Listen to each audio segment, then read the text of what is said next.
Македонската економија во 2025 година покажува стабилен, но нерамномерен раст, силно потпомогнат од инвестициите и градежништвото, додека потрошувачката слабее, а инфлацијата останува ризик. Клучен предизвик за наредниот период ќе биде одржувањето на растот со внимателна фискална политика и стабилни макроекономски услови. Невработеноста во третиот квартал од 2025 не се промени на 11,5%. Но зголемената активација на населението од 52,5% од 52,2% придонесе вработеноста благо да се зголеми на 46,5% од 46,2%. Растот на вработеноста е доминантно резултат на раст на неформалната вработеност, која продолжи да се зголемува и во овој квартал се искачи на 14,3%.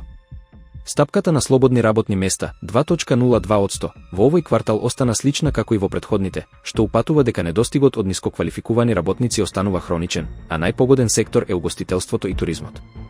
Овие движења на пазарот на труд укажуваат на помала воздржаност од претходно, но сепак условите се влошени, посочуваат од FinanceTinc. Во третиот квартал од 2025, инфлацијата повторно забрза на 4,4% на годишна основа, од 3,8%. Во овој квартал, упорната инфлација е главно сврзана со ефектите од порастот на доходите врз потрошувачката, раст на базичната инфлација од 5,2%. Овие ризици налагаат потреба од понатамошна предпазливост и од фискалната и од монетарната страна. Динамиката на економијата од овој квартал се очекува да продолжи до крајот на 2025 година и во текот на 2026 година. Ризикот за растот остануваат глобалните неизвестности, а на домашната сцена динамизираниот раст е неопходно да е придружен со консолидирана фискална политика.